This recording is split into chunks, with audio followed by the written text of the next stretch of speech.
اعوذ باللہ من الشیطان الرجیم بسم اللہ الرحمن الرحیم۔ آج کا ہمارا سبق سورہ صاد، اس کی ابتدا ہے جی۔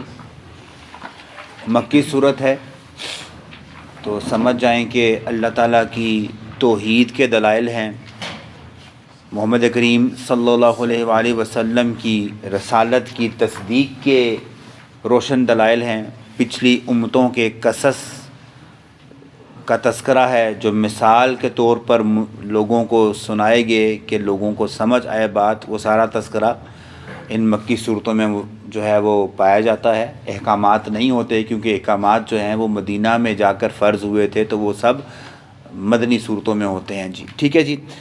فرمایا اللہ تبارک و تعالیٰ نے صاد، یہ حروف مقطعات میں سے ایک قطع جملہ ہے، لفظ ہے جس کو اکیلا پڑھا جائے گا صاد، جس کے بارے میں اللہ نے فرمایا کہ الف لام میم، یہ تین حرف نہیں ہیں، الف ایک الگ حرف ہے، لام ایک الگ حرف ہے، میم ایک الگ حرف ہے، اور جو الف لام میم کہتا ہے تو اس کو ایک نیکی نہیں، اللہ کے ہاں 30 نیکیاں جو ہیں وہ میسر آتی ہیں۔ تو یہ صاد ایک لفظ ہے جس کے ادا کرنے سے 10 نیکیوں کا رب کا وعدہ ہے، اور اس کا مطلب اللہ اعلم بمرادہ، اللہ ہی اس کے مطلب سے خوب واقف ہے۔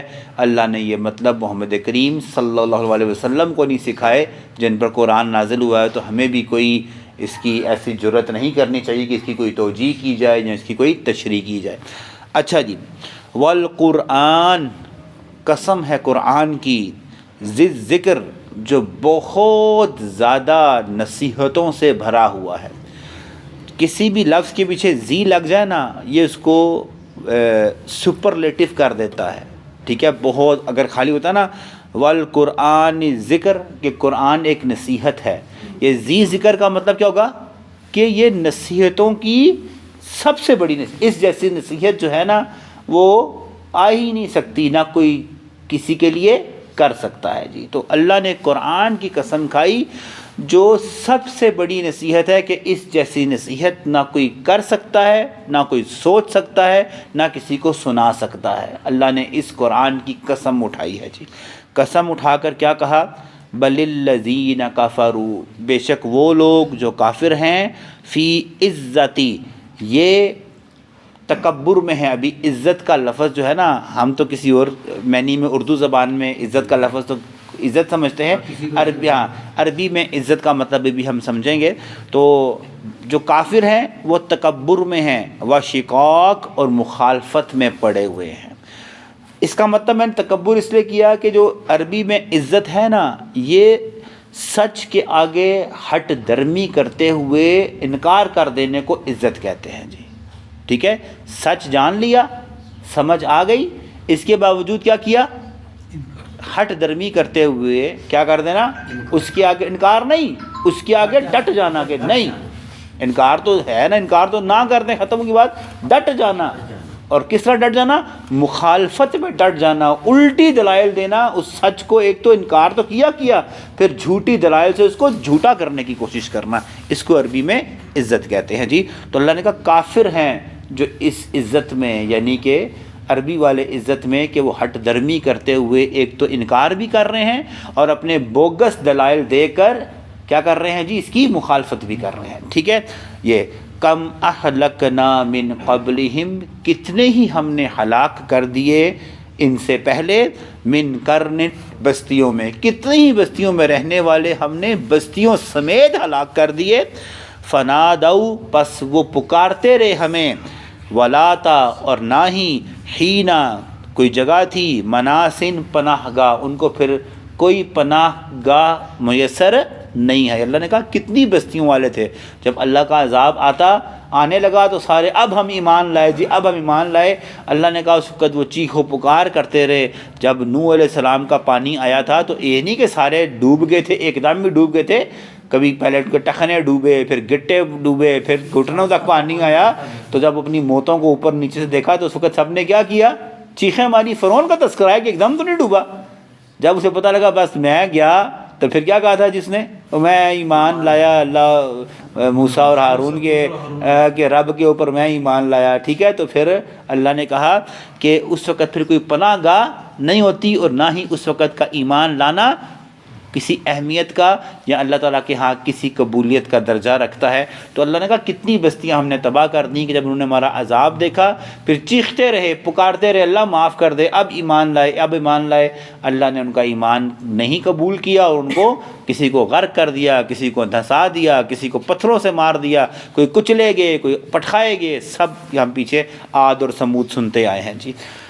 اچھا جی، اب مشرکین مکہ کی نا کچھ بوگس دلائل، میں نے شروع میں آپ نے کہا نا کہ اللہ نے کہا کہ یہ سچ کے آگے کیا کرتے ہیں؟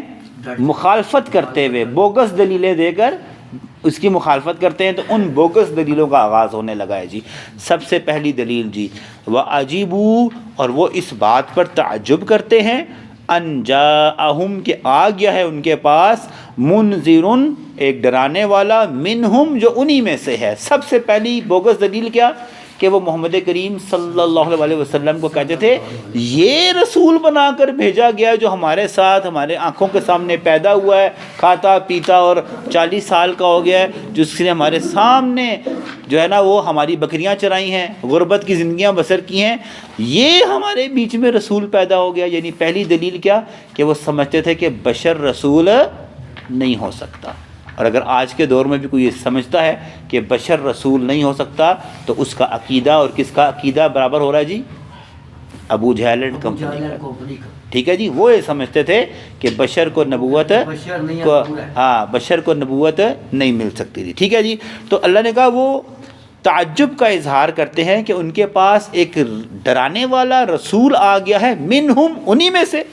تو اللہ نے کہا اللہ کے نبی یہ آپ کو نہیں جھٹلا رہے، آپ کو تو صادق بھی کہتے ہیں اور آپ کو امین بھی کہتے ہیں۔ بات اصل یہ ہے وقال الکافرون، اور کہتے ہیں یہ کافر، ھذا ساحر کذاب، یہ تو بہت بڑا جادوگر ہے اور بہت بڑا جھوٹا ہے، معاذ اللہ۔ نبوت سے پہلے کیا کہتے تھے جی؟ صادق اور امین۔ تو نبوت کے بعد صداقت کس میں کنورٹ ہوگی؟ جادوگری کے اندر، اور امانت کس میں کنورٹ ہوگی؟ معاذ اللہ جھوٹ کے اندر، ٹھیک ہے۔ ایسے ہیں یہ، اللہ نے کہا ایسے ڈٹ گئے کہ صادق اور امین مانتے تھے، اپنی امانتیں اپنے بچوں سے چھپاتے تھے کہ چرا لیں گے، محمد کریم کے پاس رکھواتے تھے کہ اس جیسا امانت دار کوئی نہیں، ٹھیک ہے۔ سچ بولتے کہتے یار ہم تو پھر چھوٹا موٹا جھوٹ بول لیتے ہیں، اس شخص کی زبان سے ہم نے کبھی چھوٹا سا بھی جھوٹ نہیں سنا۔ لیکن جب نبوت کا اعلان کیا تو ان کافروں نے کیسے 180 ڈگری کنورس کیا، کہا معاذ اللہ یہ تو بہت بڑا کیا ہے جی؟ جادوگر بھی ہے، اور معاذ اللہ یہ بہت بڑا جھوٹا بھی ہے۔ کذاب کہتے ہیں سب سے بڑے جھوٹے کو، یعنی کہ چھوٹا موٹا جھوٹا نہیں کہا محمد کریم کو، سب سے بڑا جھوٹا کہہ دیا، اور چھوٹا موٹا جادوگر نہیں کہا۔ یہاں ہوتا نا ساحرن، جو کھڑی زبر کے ساتھ ہے کہ یہ بہت بڑا کیا ہے جی؟ وہ جادوگر ہے، ٹھیک ہے۔ اچھا جی، یہ پہلی انہوں نے بوگس دلیل دی۔ اب دوسری دلیل جی، اجعل، کیا یہ بناتا ہے، آلہتن، کئی معبودوں کو، الہن، معبود، واحد ایک اکیلا۔ یہ اتنے ڈھیر سارے 360 معبودوں کو کہتا ہے کہ چھوڑ دو اور ایک اکیلا ہی کافی ہے جی۔ تو یہ آج کے دور میں بھی دیکھیں ویسے ہی ہے، آج کے دور میں بھی یار یہ حاجت روا ہیں، یہ کیا ہیں جی؟ مشکل کشا ہیں، یہ داتا ہیں جی، یہ دستگیر ہیں جی، یہ گنج بخش ہیں جی، یہ اولادیں دینے والے ہیں جی، یہ شفاؤں والے ہیں جی، یہ کاروبار والے ہیں جی، تو یہ فلاں والے ہیں۔ بالکل جس طرح انہوں نے 360 بتوں کو یہ ساری چیزیں بانٹی ہوئی تھیں، آج کے جہلا جو ہیں انہوں نے منوعاً اسی طرح یہ ساری رب کی صفات جو ہے وہ کس میں بانٹی ہیں؟ اسی طرح انہیں بانٹی ہیں۔ ایک فرق ہے بس کہ ان کا معبود پتھر کی شکل میں بیٹھا ہوتا تھا، ہمارا معبود پتھر کی شکل میں لیٹا ہوتا ہے، بس اور کوئی فرق نہیں ہے، ٹھیک ہے۔ تو فرمایا یہ کہ کیا یہ شخص ڈھیر سارے معبودوں کو چھوڑ کر کہتا ہے کہ ایک کو بنا لو؟ اور اگلا جمعہ دیکھیں، ان ھذا لشیء عجاب، یہ تو بڑی عجیب بات کرتا ہے، یعنی ان کے نزدیک ایک اکیلا معبود ہونا کیا بات ہے جی؟ عجیب بات ہے جی۔ اور آج بھی لوگ کہتے ہیں اے تو کونا جی، ٹھیک ہے، جس طرح ہمیں ایک بلڈنگ میں دوسری بلڈنگ کے جانے کے لیے سیڑھی کی ضرورت ہوتی ہے، ٹھیک ہے، تو یہ تو سیڑھیاں ہیں ہماری عرضیاں اس طرح گھوم پھر کر اللہ کے پاس کیا ہوتی ہیں، ٹھیک ہے۔ تو وہی اللہ نے کہا کہ یہ بات ان لوگوں کو بھی عجیب لگتی تھی، اور آج کے بھی سو کالڈ مسلمانوں کو کیا لگتی ہے جی، عجیب لگتی ہے۔ تو یہ جملہ مشرکین مکہ کا تھا، وہ اس کو عجیب سمجھتے تھے کہ 360 کو چھوڑ کر ہم ایک کو حاجت روا مانیں، ایک کو مشکل کشا مانے، ایک کو داتا و دستگیر مانے۔ یہ بات ان کو عجیب لگتی تھی، ایمان والوں کو عجیب نہیں لگتی جی، ٹھیک ہے جی۔ ان ھذا لشیء عجاب، یہ بڑی عجیب بات کی ہے جی۔ اچھا جی، اگلی دلیل جی، ون تالا کا کون سا ہو گیا جی، ون تالا کا کہتے، ون تالا کا اور یہ چل دیے، الملاؤ سارے کے سارے سردار یہ کہتے ہوئے چل دیے، منہم ان میں سے، انمشو اٹھو جی چلو جی چلو، واسبرو ہمیں صبر کرنا چاہیے، ڈٹ کر بیٹھنا چاہیے، علی آلہتکم اپنے جھوٹے معبودوں پر۔ یہ ایسے ظالم تھے کہ اوروں کو بھی کیا کہتے تھے، تو اٹھو یار اٹھو اس کے پاس نہیں جانا، منع کرتے تھے صحابہ لوگوں کو کہ محمد کریم صلی اللہ علیہ وسلم کے پاس جا کر سننا نہیں ہے وہ کیا کہتا ہے، اٹھو یہاں سے اٹھو جلدی کرو۔ جیسے ہمارے ہاں بھی نا، ہم نے کسی محفل کو چھوڑنا ہوگا کہتے ہیں اٹھو جی اٹھو، نکلو اتنے ساری گل نہیں بنی، کہتے ہیں اسی طرح وہی جملہ، اٹھو جی چلو۔ اور ہم نے اس کے معبود کی طرف نہیں کیا کرنا ہے، الا آلہتکم، ہم نے ڈٹ کر، واسبرو کا لفظ استعمال کیا، صبر سمجھتے ہیں نا کسی چیز پر جم جانا، ٹھیک ہے، ہم جم کر بیٹھیں گے اپنے جھوٹے معبودوں کی طرف۔ ہاں، اور آخری بات، انہوں نے نبی پر الزام کیا لگایا، ان ھذا بے شک ہمیں تو یہ لگتا ہے، لشیء اس کے پیچھے کوئی یراد، کوئی اور ارادہ ہے محمد کریم صلی اللہ علیہ وسلم کا۔ وہ کیا ارادہ تھا، کیا سمجھتے تھے یہ ظالم؟ یہ چاہتا ہے کہ ہمیں بادشاہت مل جائے، یہ چاہتا ہے کہ کوئی عرب کی خوبصورت لڑکی سے کیا ہو جائے، اس کی شادی ہو جائے، یہ چاہتا ہے کہ کیا اس کا دولت مل جائے، اس کو حسب نسب مل جائے۔ تو یہ اللہ نے کہا کہ ہمیں تو، یہ مشرکین مکہ اللہ نے کہا کہ مشرکین مکہ کہتے تھے ہمیں تو لگتا ہے اس کا پیچھے کیا ہے جی، کوئی اور ارادہ ہے۔ وہ ارادہ آپ نے سن لیا، پھر اس ارادے کو پورا کرنے کے لیے کیا گئے تھے مشرکین مکہ، کس کے پاس گئے تھے؟ آئے تھے اور کہا تھا، کس کو، چاچا کو کہا تھا جاؤ ذرا اسے کو کہ سرداری چاہیے تو سرداری لے لے، عورتیں چاہیے تو عورتیں لے لے، مال چاہیے تو مال۔ تو اللہ کے نبی نے کیا جواب دیا تھا، سیدھے ہاتھ پہ سورج رکھ دو، الٹے ہاتھ پر چاند رکھ دو، میں اس چیز کو چھوڑنے والا نہیں ہوں، ٹھیک ہے جی۔ تو یہ اچھا جی، اور آخری آیت دی ہماری، ٹھیک ہے، آج ما سمعنا بہذا، اور تیسری بوگس دلیل، ما سمعنا بہذا کہتے ہیں ہم نے تو کچھ نہیں سنا ایسی کوئی بات، فی ملتی کسی ملت میں سے، الآخرہ جو ہمارے پیچھے ہے، ہم نے اپنے پیچھے والی امت میں بھی ایسا تذکرہ نہیں سنا۔ پیچھے والی امت کون جی؟ محمد کریم سے پہلے کون تھے جی؟ عیسیٰ علیہ السلام تھے۔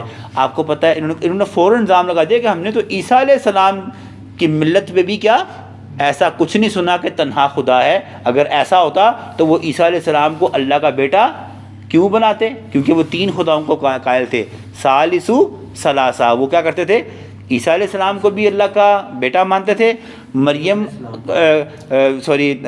کیا کہتے ہیں اسے، اللہ کو بھی اللہ ہی سمجھتے تھے، اور روح القدس فرشتے کو بھی، جنہیں جبرائیل علیہ السلام کو بھی اللہ ہی سمجھتے تھے۔ تین خداؤں کا کیا ہے جی، تذکرہ ہے۔ تو انہوں نے کہا جی ہم نے تو پچھلی امت میں ایسا کچھ نہیں سنا، انہوں نے 3 بنا کے رکھے ہوئے تھے، ہم نے 360 بنائے ہوئے، ہم تو غلط نہیں کر رہے، ٹھیک ہے۔ تو اللہ نے کہا ہم نے پچھلی امت یعنی عیسائیت میں بھی ایسی کوئی بات نہیں سنی، ہاں جی۔ اور بڑا الزام لگا دیا، ان ھذا یہ کہ یہ محمد صلی اللہ علیہ وسلم، الا سوائے اس کے، اختلاق یہ من گھڑت دین لے کر آیا ہے۔ سچے دین کو کیا کہہ دیا جی، من گھڑت کہہ دیا جی، ٹھیک ہے۔ تو یہاں ہم اپنا سبق ختم کرتے ہیں، بھی اور دلائل چل رہے ہیں آگے۔ تو یہاں یہ بات کیا سمجھ آئی، صحابہ کرام کی آخری بات ہم سن کے اس بات کو ختم کرتے ہیں۔ آپ کو سورۃ توبہ میں وہ واقعہ یاد ہوگا کہ جب 3 صحابہ کرام کیا ہوا تھا، پیچھے رہ گئے تھے، کمزور۔ باقی جو منافق تھے انہوں نے کیا پیش کیے تھی، جھوٹی دلیلیں پیش کی تھی، میں بیمار تھا جی، میری ٹانگ میں درد تھا جی، گھر میں کوئی نہیں تھا جی، مجھے رخصت دے دے جی، میرے پیچھے فصلیں دیکھنے والا کوئی نہیں، بڈھی ماں گھر میں ہے جی۔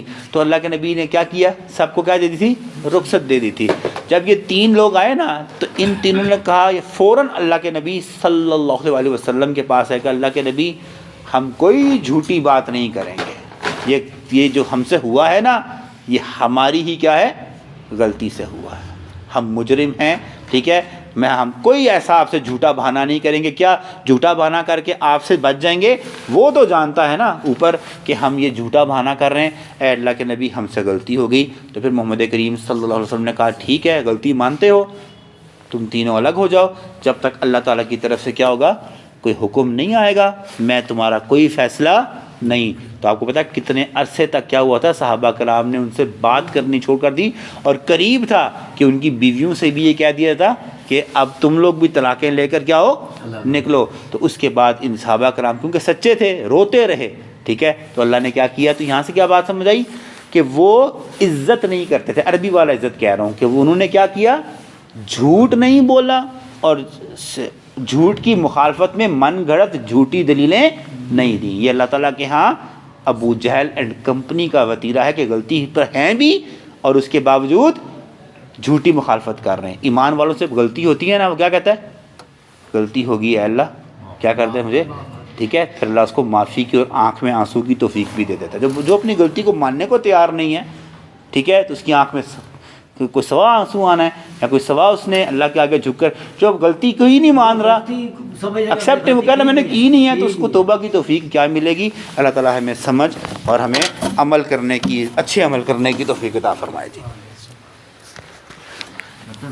یہ 2 دن کتنا ٹائم ہوا بچے؟ اچھا سر یہ ایک بات بتائیے، ٹھنڈا